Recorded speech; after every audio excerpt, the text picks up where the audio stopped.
Hello, and welcome to Backlight Productions, a COVID-friendly Christmas. We want to thank you for inviting us into your homes this evening to spread holiday cheer across the nation. A global pandemic may prevent us from being able to gather together in a theater this year, but we are continuing to find innovative ways to share the joy of the arts with both our students and those who support them. If you don't know much about our program, we encourage you to visit our website at backlightproductions.org. You can even do so on your phone while we're talking. It's okay, it's not live theater, so no one will actually know. The important thing is that you learn more about how this program deeply impacts individuals with developmental and intellectual disabilities in our community, bringing them joy, purpose, education, performance opportunities, and respect. We would like to ask you to please consider donating to Backlight Productions tonight to help see this program continue to serve its community through these difficult and unprecedented times. We also hope that you will leave your couch tonight feeling inspired and full of joy, hope, and love this holiday season. Enjoy the show, and happy holidays from all of us at Backlight Productions. Here we go. Ready, Calista? Go. Jingle bells, jingle all the way. Oh, what fun it is to ride in a one-horse open sleigh. Hey! Jingle bells, jingle all the way. Oh, what fun it is to ride in a one-horse open sleigh. Dashing through the snow in a one-horse open sleigh. O'er the fields we go, laughing all the way. Bells on bobtail ring, making spirits bright. What fun it is to ride and sing our sleighing song tonight. Oh, jingle bells, jingle all the way. Oh, what fun it is to ride in a one-horse open sleigh. Hey, jingle bells, jingle all the way. Oh, what fun it is to ride in a one-horse open sleigh.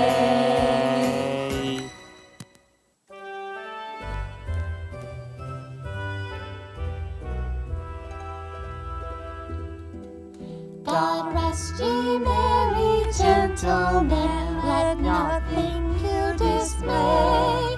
Remember Christ our Savior was born on Christmas Day to save us all from Satan's power when we were gone astray.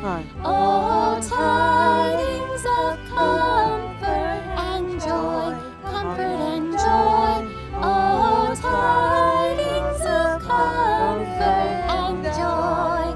God rest ye merry gentlemen, let nothing you dismay. Remember Christ our Savior was born on Christmas Day to save us all from Satan's power when we were gone astray. Oh, tidings of comfort and joy, comfort and joy. Oh, tidings of comfort and joy. God rest ye merry gentlemen, let nothing you dismay. Remember Christ our Savior was born on Christmas Day to save us all from Satan's power when we were gone astray. Oh, tidings of comfort and joy, comfort and joy. Oh, tidings of comfort and joy. Oh, hello there. I didn't recognize you with your mask on. What's that you say? Oh, this. This is one of my favorite Christmas stories. It's called A Christmas Carol by a man named Charles Dickens. You would like for me to read it to you? What, no Christmas party to go to tonight? Me neither. Not this year. Oh, well, if you'll just sit down right there in that chair, 6 feet away, I will tell you a tale about a man named Ebenezer Scrooge. Marley was dead to begin with. There was no doubt whatever about that. Scrooge knew he was dead? Well, of course he did. How could it be otherwise? Scrooge and he were partners for I don't know how many years. Scrooge, a squeezing, wrenching, grasping, scraping, clutching, covetous old sinner, a tight-fisted hand to the grindstone. Well, once upon a time, of all the good days in the year, on Christmas Eve, old Scrooge sat busy in his counting house. It was cold, bleak, biting weather. Scrooge had a very small fire, but the clerk's fire was so very much smaller that it looked like only one coal. But he couldn't replenish it, for Scrooge kept the coal box in his own room. A Merry Christmas, Uncle. God save you. Bah humbug. Christmas humbug, Uncle. You don't mean that, sir. I do. Merry Christmas. What right have you to be merry? What reason have you to be merry? You're poor enough. Come then. What right you have to be dismal? You're rich enough. Bah humbug. Keep Christmas in your own way. And let me keep it in mind. What good has it ever done you? I have always thought of Christmas time as a good time. A kind, forgiving, sensible, pleasant time. The only time I know of any long of the calendar year when men and women, seen by one, consent to open their shut up hearts freely and to think of people below them as if they really were fellow passengers to the grave and not another journeys. And therefore, Uncle, though it has never put a scrap of gold or silver in my pocket, I believe that it has done me good and will do me good. And I say, God bless it. Hew. Let me hear another sound from you, and you'll keep your Christmas by losing your situation. Don't be angry, Uncle. Come dine with us tomorrow. Good afternoon. I want nothing from you. I ask nothing of you. Why we can't be friends? Good afternoon. Merry Christmas, Uncle. Good afternoon. And a Happy New Year!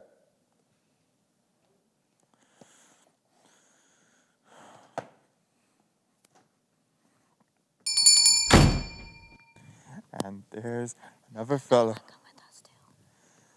my clerk, with 15 shillings a week and a wife and family, talking about a Merry Christmas. Ah!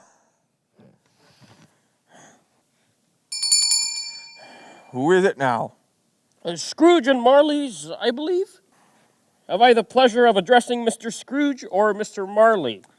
Mr. Marley has been dead these 7 years. He died 7 years ago this very night.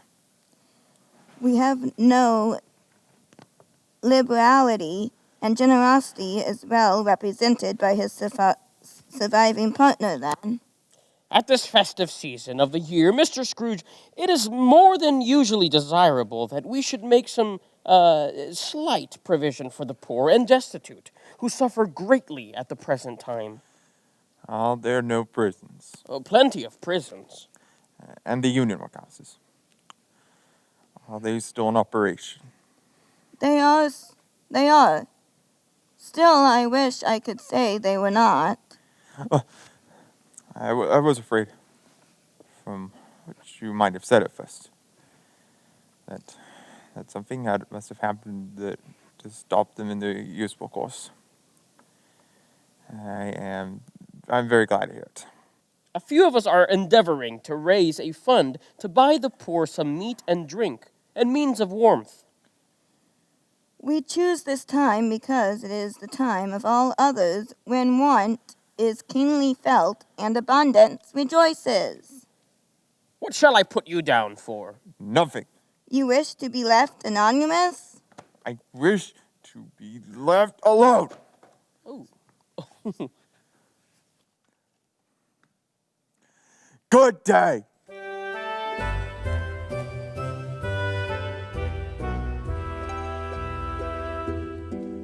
God rest ye merry gentlemen.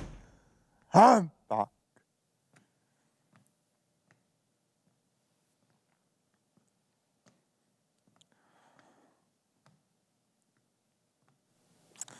And I suppose you will be wanting all day tomorrow.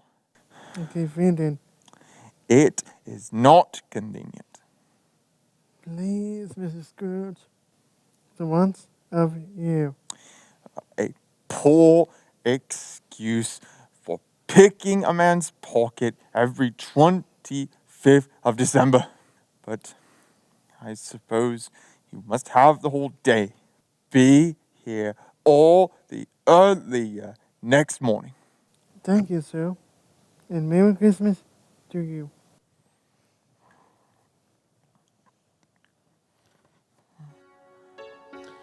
Scrooge took his melancholy dinner in his usual melancholy tavern.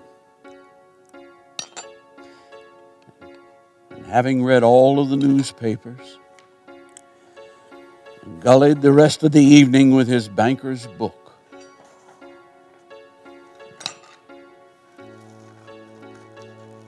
he went home to bed.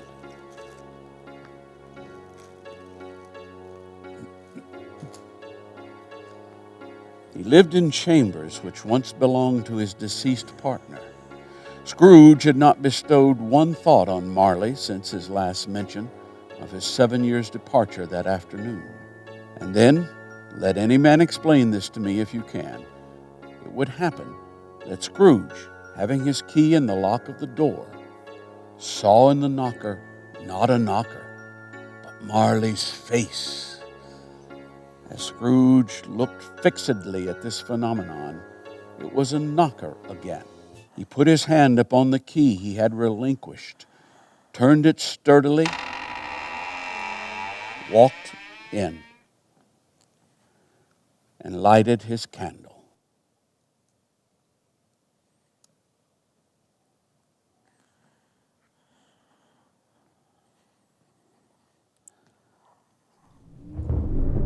The sound resounded in the house like thunder. Every room above and every cask in the wine merchant's cellars below appeared to have a separate peal of echoes of its own. Scrooge was not a man to be frightened by echoes.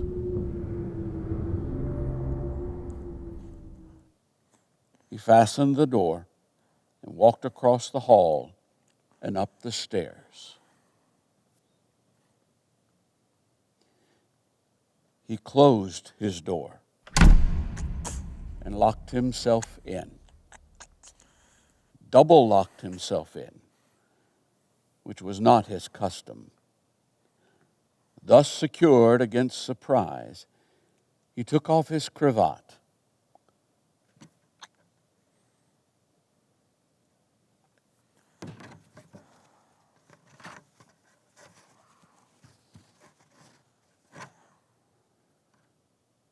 put on his dressing gown and slippers and his nightcap.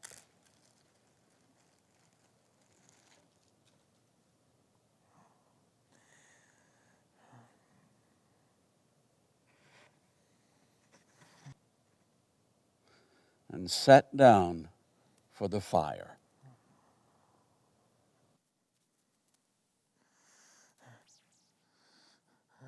Humbug.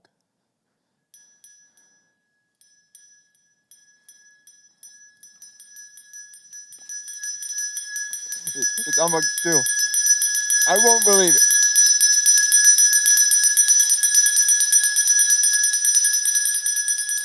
What do you want with me? Matt, Who are you? ask me who I was. Who were you then?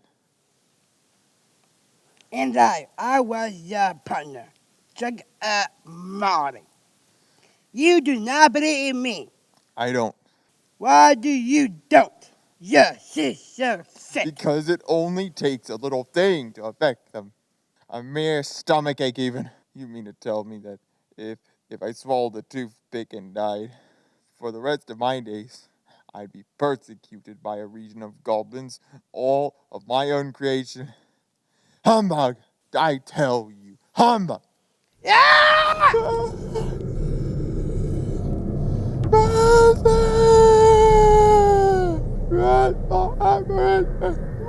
do you trouble me? Why do you trouble me? Men of the white and lean mind, do you believe in me or not? I do. I must. But why must spirits walk here? Why must they come out to me? I will. The same. I fought in life. I made a belief by you, and you're by you, and now I take it with me always. One and then about the earth. Young and believe to rest. Young and believe to die. Young and believe to la finger anywhere. No rest. No peace. As I said, Tulsa, I remember. Hear me, my time in the dawn. I will. Don't be hard up on me. I am here tonight to wear you that you have yet a sang and hope of dimming my fear. Your abandonment. You were a great partner to me. Thank you. You will be haunted by 3 billion. Is that the Jansen you mentioned, Jacob? It is. I think I'd rather not.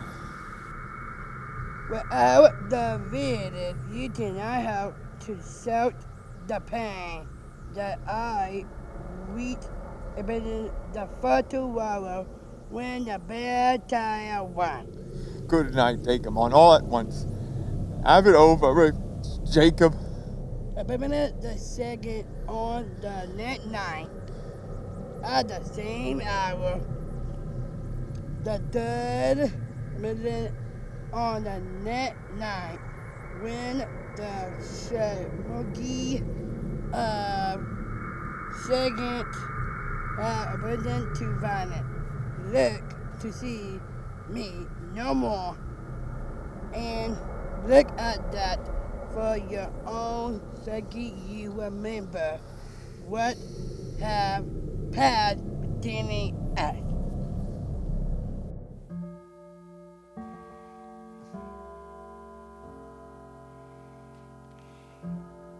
Are you the spirit? Sir, whose coming was foretold to me? I am. Who and what are you? I am the ghost of Christmas past. Long past? No, your past. What business has brought you here? Your welfare and reclamation. Rise and walk with me. I am immortal and liable to fall. Touch my hand. As the words were spoken, they passed through the wall and stood upon an open country road with fields on either hand. The city had entirely vanished. Not a vestige of it was to be seen. The darkness and the mist had vanished with it, for it was a clear, cold winter day with snow upon the ground. Good heaven, I was bred in this place. I was a boy here. You remember your way around then? Remember it, I could walk blindfolded. Strange to have forgotten it for so many years. These are but shadows of the things that have been. They have no consciousness of us.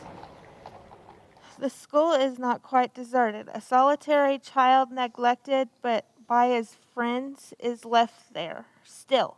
They went, the ghost and Scrooge, across the hall to a door at the back of the house. It opened before them and disclosed a long, bare, melancholy room, made barer still by lines of plain deal forms and desk. At one of these a lonely boy was reading near a feeble fire, and Scrooge sat down upon a form and wept to see his poor, forgotten self as he had used to be. Poor boy, I wish. But it's too late now. What is the matter? Nothing, nothing. Dear was a Christmas caroler at my door last night. I should like to have given him something. That's all. Let us see another Christmas. Scrooge's former self grew larger at the words, and the room became a little darker and more dirty. There he was coming alone again, when all the other boys have gone home for the jolly holidays.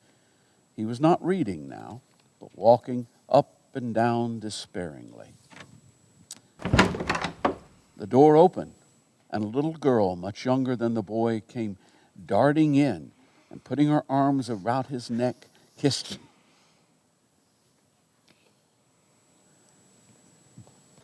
I have to come to you. Ham! The Buddha to bring you ham. Ham. Hi, up is her, the sun in the side. Not a fan? Yes, ham for good. In a ham forever and ever. For there is much killer, then he likes heaven. In here to be a man, in and if I could back her. The first time, I could be together and a Christmas lad. In the most time afterward. You're quite a woman, little fan. Always a delicate creature, whom a breath might have withered, but she had a large heart. So she had? She died a woman and had, as I think, children. One child? Your nephew? Yes, Aaron. Yes. Although they had but that moment left the school behind them, they were now in the busy thoroughfares of the city. It was made plain enough by the dressing of the shops that here too it was Christmas time again. But it was evening, and the streets were lighted up. The ghost stopped at a certain warehouse store and asked Scrooge if he knew it. Know it. Was I apprentice here? Why, it's old Fezwick, my old employer, bless his heart. It's Fezwick alive again. They looked in on the room of people dancing merrily, eating and drinking together. The warehouse had been cleared away and transformed into a ballroom, snug, warm, dry, and bright as you would desire to see upon a winter's night. During the whole of this time, Scrooge had acted like a man out of his wits. His heart and soul were in the scene, and with his former self. A small matter to make these silly folks so full of gratitude. Small. He had the power to render us happy or unhappy, to make our service light or burdensome, a pleasure or a toil. The happiness he gave us was great as if it had cost a fortune. What is the matter? Nothing particular. Something I think. No. I should like to be able to say a word or two to my court just now, that's all. My time grows short. Quick. Again, Scrooge saw himself. He was older now, a man in the prime of his life. There was an eager, greedy, restless motion in his eye. He was not alone, but sat on the side of a fair young girl in whose eyes there were tears, which sparkled in the light that shone out of the ghost of Christmas past. It matters little to you, very little. Another idol has displaced What idol has displaced you? a golden one. You fear the world too much. I have seen your nobler aspirations fall off one by one until the master passion, gain, engrosses you. Have I not? What then? I have not changed towards you, am I? Our engagement is an old one. It was made when we were both poor and content to be so. When it was made, you were another man. I was a boy. If you were free today, tomorrow, yesterday, can I believe that you would choose a dowerless girl? You may have pain in this for a very brief time, but then you will dismiss it as an unprofitable dream. May you be happy in the life you have chosen. Spirit, show me no more. Take me home. Why do you like to torture me? I told you these were shadows of the things that have been, that they are what they are. Do not blame me. I cannot bear it. Leave me. Take me back. Haunt me no longer. He was suddenly overcome by an irresistible drowsiness, and back in his own bedroom, he had barely time to reel to bed before he sank into a heavy sleep.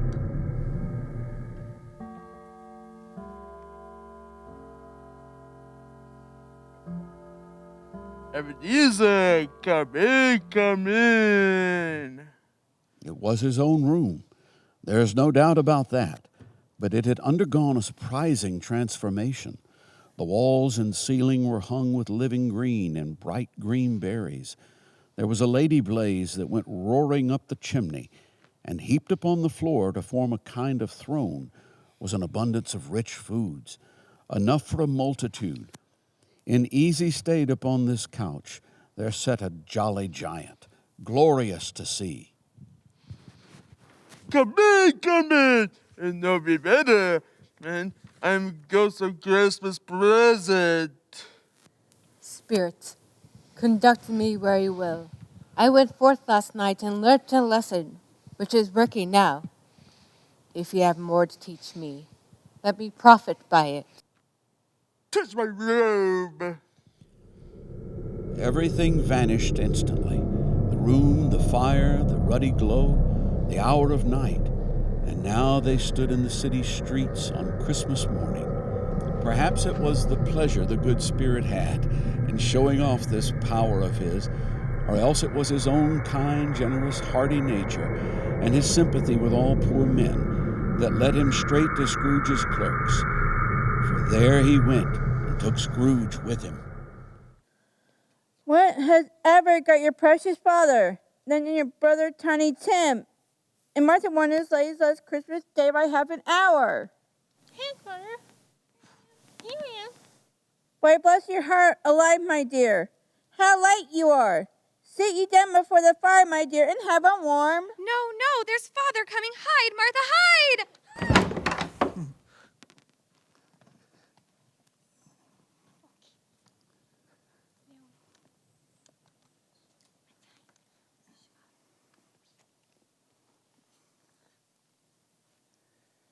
Where's our Martha? Not coming. Not coming up on Christmas Day? Fine. Of course we, Father. And how did little Tim behave? As good as gold and better. Somehow he gets thoughtful, sitting by himself so much, and things that strangest things you ever heard. He told me coming home that he hoped the people saw him in the church because he was a cripple, and it might be pleasant to them to remember upon Christmas Day.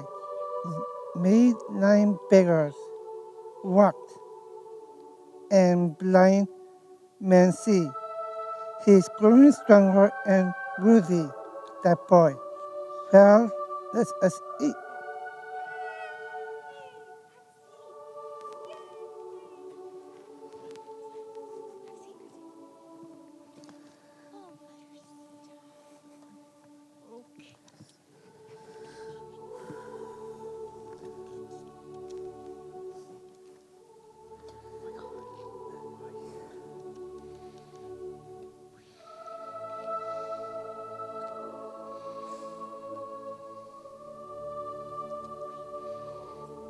Merry Christmas to us all. Merry Christmas, my dearest, and God bless us. God bless us, everyone. Spirit, tell me if Tiny Tim will live. I see a vacancy in the Benjamin corner and the garage with that on the carefully preserved. If these shadows come in and enter my future, the child will die. No, no, oh no, kind spirit. Tell me, Tiny Tim, life will be spared. If these shadows come in and enter my future, none of my race will find him here. To Mr. Scrooge, the founder of the feast. Founder of the feast, indeed. I wish I had him here. I give him a piece of my mind to feast upon. My dear, the children, Christmas Day. It should be Christmas Day, I suppose, on which one drinks the health of such an odious, stingy heart. I'm feeling, man, as Mr. Scrooge. You know he's Robert. Nobody knows it better than you do, poor fellow. My dear, it's Christmas Day. I'll drink his health for your sake, and the day's not for his. Long life to him, a Merry Christmas, and a Happy New Year. He'll be very merry and very happy, I have no doubt. To Mr. Scrooge. They were not a handsome family. They were not well dressed. Their shoes were far from being waterproof. Their clothes were scanty, but they were happy, grateful, pleased with one another, and contented with the time. And when they faded, they looked happier yet in the bright sprinklings of the Spirit torch at parting. It was a great surprise to Scrooge, while thus engaged, to hear a hearty laugh.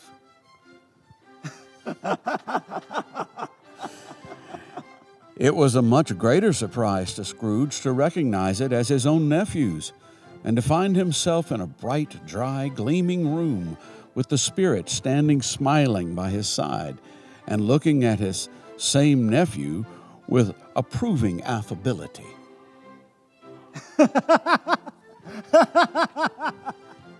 He said Christmas was a humbug as I lived. He believed it too. More shame for him, Fred. He's a chemical old fellow that's the truth and not so pleasant as he might be. However, his offenses carry their own punishment, and I have nothing to say against him. Here, he takes it into his head to dislike us, and he won't come to dine with us, but I mean to give him the same chance every year, whether he likes it or not, or I pity him. Well, enough talk about what might have been or what shall become. Let's play, shall we? There might have been 20 people there, young and old, but they all played, and so did Scrooge, for wholly forgetting in the interest he had in what was going on, that his voice made no sound to their ears, he sometimes came out with his guests quite loud, and very often guessed right, too. The ghost was greatly pleased to find him in this mood, and looked upon him with such favor that he begged like a boy to be allowed to stay until the guests departed. But this, the Spirit said, could not be done. Here's a new game, Spirit. 1/2 hour, Spirit. Only one. Is it a thing? No. An animal? Yes. Yes. Is it a gentle creature? No. I know. A lion. Can you see it in the menagerie? I should hope not. What about killing it at the marketplace? We shall try to refrain ourselves. Yes. Yes. Reside in London. Indeed, it does. These very streets, in fact. I know what it is, Fred. I know what it is. What is it? It's your Uncle Scrooge. And it is! Quite right. All of it. Quite right indeed.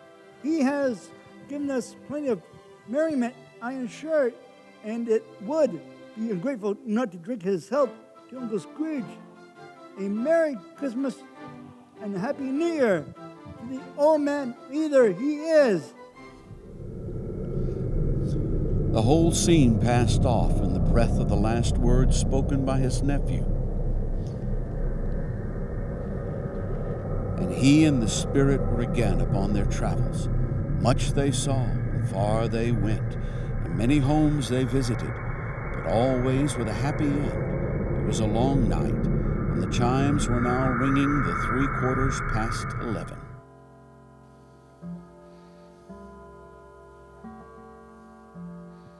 Spirit, forgive me if I'm not justified in what I ask, but I see something strange, not belonging to yourself, something protruding from your skirts.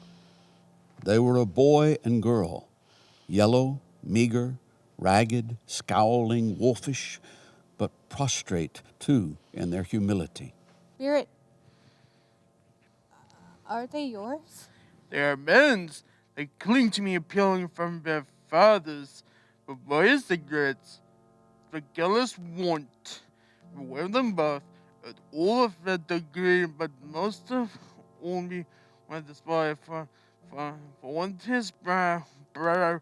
I see that written, we just do, unless the writing be erased. Have they no refuge? Have they no resources? Out of the prisons, out of the workhouses.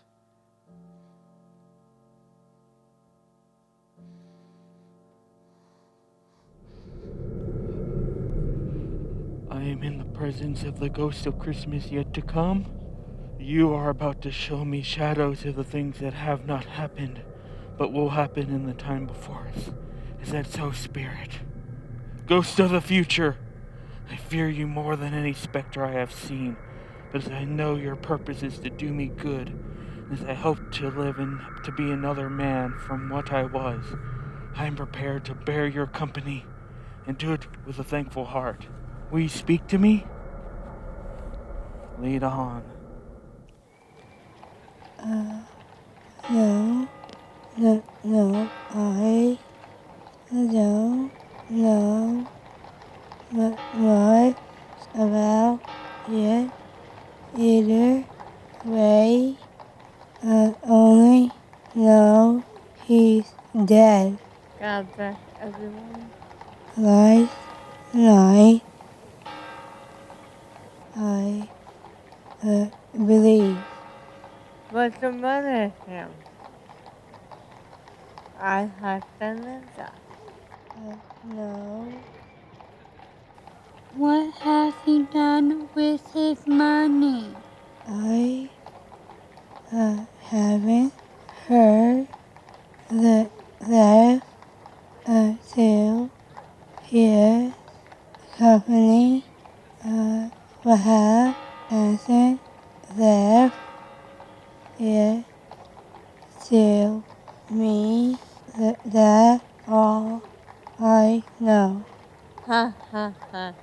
Attention to be a bad general. But all my life, I don't know a prison. Suppose we make a party in a frontier. I don't mind going if a gun is appropriate. What? I will offer coffee if no one else will. When I come to think of it, I'm not all well sure that won't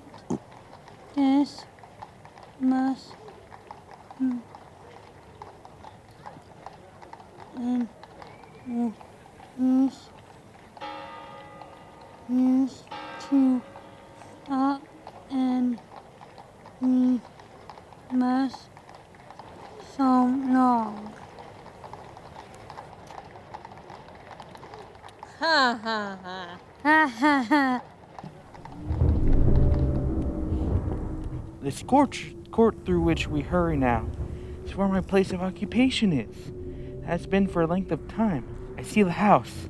Let me behold what I shall be in days to come.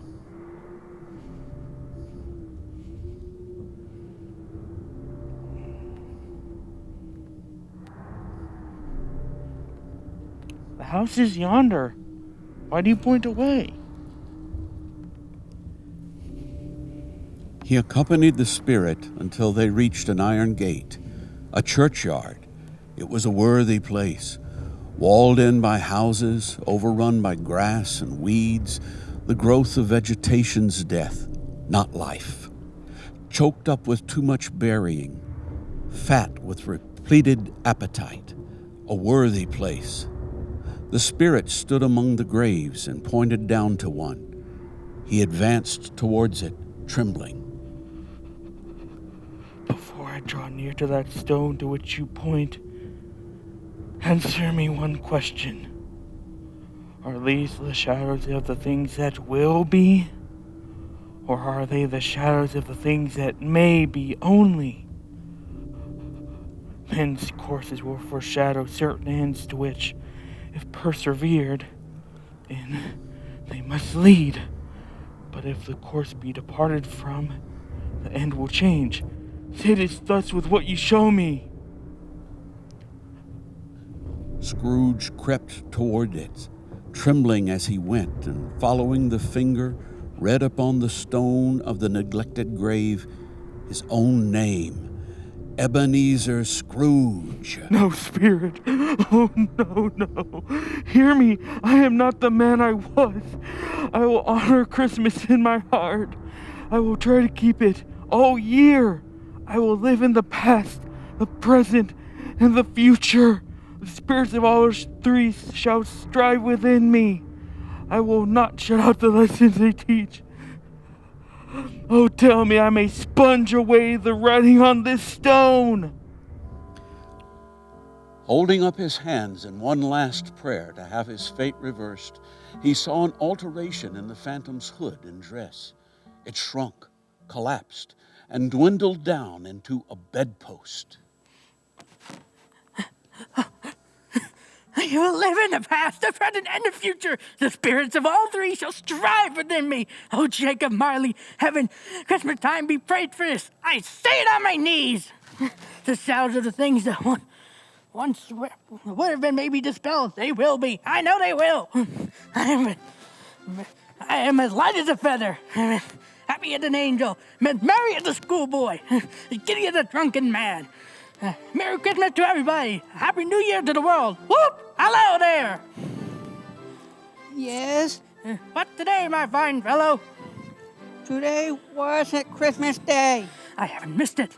The spirits have done it all one night. They can do anything they like. Of course they can. Of course they can. Hello, my fine fellow. Hello. Do you know the poultry in the next street but one at the corner? I should hope I did. An intelligent boy, remarkable boy. The Fletcher. Do you know whether they've sold the fried turkey that was hanging up there? No. Not the little fried turkey, the big one? The one as big as me? What a delightful boy. It's a pleasure to talk to him. Yes, my buck. It's hanging there now? Is it? Go and buy it. And tell him to bring it here. Then I give him the direction where to take it. Come back with the man and I'll give you a shilling. Come back with the man in less than 5 minutes and I'll give you half a crown.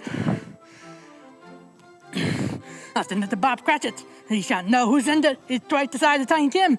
Jello Miller never made such a joke. I'll send it to Bob's will be. Oh. Ooh. Yes. Ah, yes. Good morning. Merry Christmas. Yes, good morning.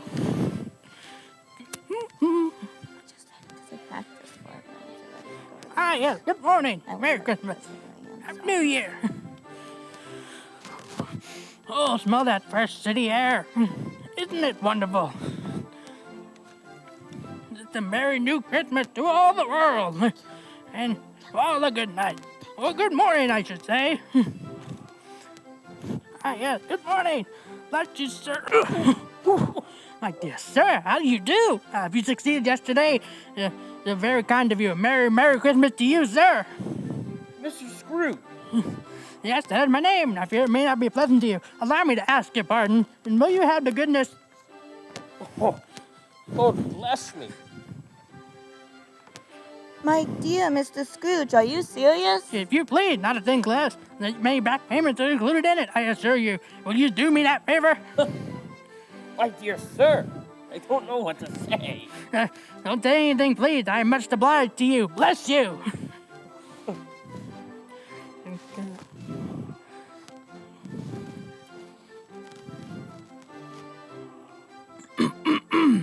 Fred! Your Uncle Scrooge, I have come to dinner. Will you let me in, Fred? Amen. He was at home in 5 minutes. Nothing could be heartier. His niece looked just the same. So did everyone who came. Wonderful party, wonderful games, wonderful unanimity, wonderful happiness. But he was early at the office next morning. Oh, he was early there. If he could only be there first and catch Bob Cratchit coming late. That was the thing he had his heart set upon, and he did it. Yes, he did it.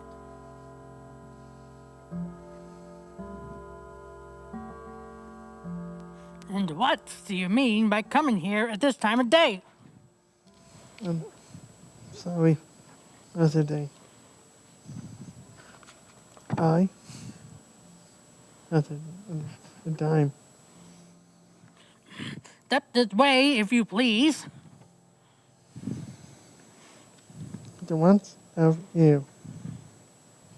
No, sir. Today, I, Mary, yesterday. I'll tell you what, my friend, I'm not going to stand for this sort of thing any longer. And therefore, I am about to raise your salary. A Merry Christmas, Bob.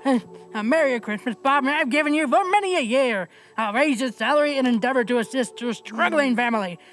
And we will discuss your affairs this very afternoon over a Christmas bowl of smoking bishop, Bob. Make up the fire and buy another coal scuttle before you dot another I, Bob Cratchit. Come along. Scrooge was better than his word. He did it all, and infinitely more. And to Tiny Tim, who did not die, he was a second father. He became as good a friend, as good a master, and as good a man as the good old city knew, or any other good old city, town, or borough in the good old world. It was said of him that he knew how to keep Christmas well, if any man alive possessed the knowledge. May that be truly said of us and all of us. And so, as Tiny Tim observed, God bless her, everyone.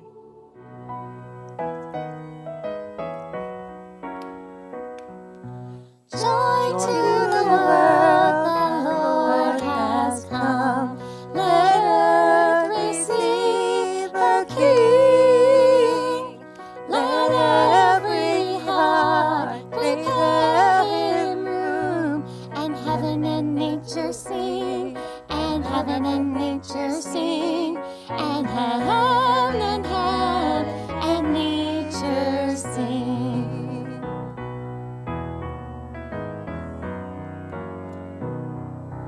Joy to the world, the Lord has come. Let earth receive her King. Let every heart prepare him room, and heaven and nature sing, and heaven and nature sing, and heaven and nature sing. Merry Christmas! Merry Christmas! Merry Christmas! All right, Christmas Carol with the lovely Annalise reading the part of Belle. Bravo, bravo. This is take, I don't know what, but here we go. And action. Again, Scrooge saw himself. He was older now, a man in the prime of his life. There was an eager, greedy, restless motion in his eye. He was not alone, but sat on the side of a fair young girl, in whose eyes there were tears that sparkled in the light and shone out of the ghost of Christmas past. It matters little to you, very little. Another ideal has displaced me. What idol has displaced you? A golden one. You fear the world too much. I have seen your noble aspiration fall one by one until the master grins.